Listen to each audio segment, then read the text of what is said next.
kenapa gue sebagai orang Indonesia bikin video kunjungan masa lalu. Jadi gue kan kuliahnya itu sejarah ya cuy. Gue jadi pengen kayak sharing aja nih ke kalian cerita-cerita sejarah, cerita-cerita masa lalu.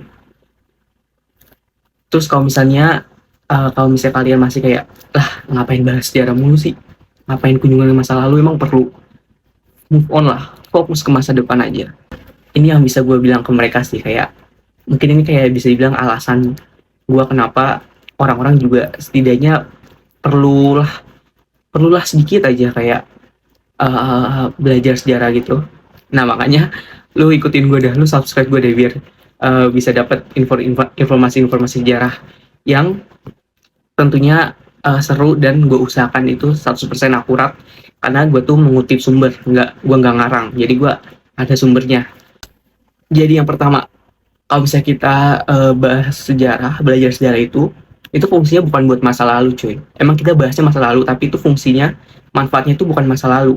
Ini pas gue lagi kuliah sejarah nih, dosen-dosen gue pasti sering banget bilang, belajar sejarah itu fungsinya itu untuk masa depan dan juga masa sekarang. Ini tuh kayak misalnya zaman dulu kan, ini gue ambil contoh aja korupsi. Korupsi kan bukan suatu barang baru ya di zaman ini. Di zaman-zaman dulu tuh juga ada cuy, dari zamannya VOC, zamannya pemerintah RI baru berdiri, zamannya Orde Baru, itu korupsi udah ada. Tapi zaman sekarang korupsi nggak bisa hilang. Emang kita nggak bisa ngeliat sejarahnya. Emang kita nggak bisa belajar masa lalu dari sejarahnya. Itu emang klise, tapi kenyataannya gitu cuy. Karena kita mungkin kurang benar-benar memperhatikan sejarah, nggak mau belajar dari masa lalu, kita nggak tengok lagi apa sih yang nyebabin korupsi di masa lalu, jadinya kejadian di masa sekarang. Semoga sih di masa depan korupsi sedikit demi sedikit bisa benar-benar diberantas, dan benar-benar orang-orang kapok gitu, sampai orangnya kapok dan orang-orang nggak ada berani lagi mau korupsi. Kedua, kita ini ngelihat masa lalu juga, bahas-bahas sejarah juga, itu tujuannya untuk menghargai para pendahulu kita cuy. Karena kalau lu nggak menghargain orang-orang di zaman dulu tuh, terutama yang punya jasa dan baik, terus lu dilupain di masa sekarang, wah kacau sih. Misalnya nih, zaman sekarang lu tuh orang yang berjasa misal buat masyarakat atau buat negara, terus beberapa tahun ke depan udah masuk generasi baru, udah karya lu dilupakan. Sakit hati nggak? Nah kalau di kuliah gue sendiri selalu ada di acara tahunan, acara veteran gitu. Jadi orang-orang veteran yang pernah ikut perang itu mereka punya komunitas gitu kalau nggak salah. Terus selalu ada kayak penghargaan atau ada acara event gitu yang dibuat sama jurusan gue untuk menghargai mereka. Itu gucup sih. Terus ketiga, kan tadi kita kan udah menghargai para pendahulu kita yang emang sekarang tuh udah nggak kelihatan, mungkin karena emang udah ada yang meninggal dan sebagainya.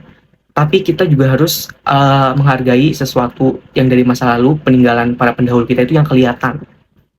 Nih gue ambil contohnya, misalnya Candi Borobudur. Kita tuh harus menghormati atau menghargai yang ngedesain, yang ngebikin Candi Borobudur, yang merekonstruksi Candi Borobudur, karena manfaatnya yang kelihatan itu bisa kita manfaatin zaman sekarang cuy.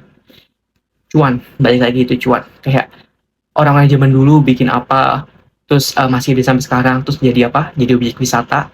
Jadi objek wisata itu sama pemerintah kita bisa dikelola, bisa menghasilkan uang buat negara kan. Ujung-ujungnya juga ada pajaknya untuk belanja negara, untuk dibalikin lagi ke masyarakat Indonesia lewat pajak itu tadi. Jadi kayak menghargai sejarah itu penting cuy.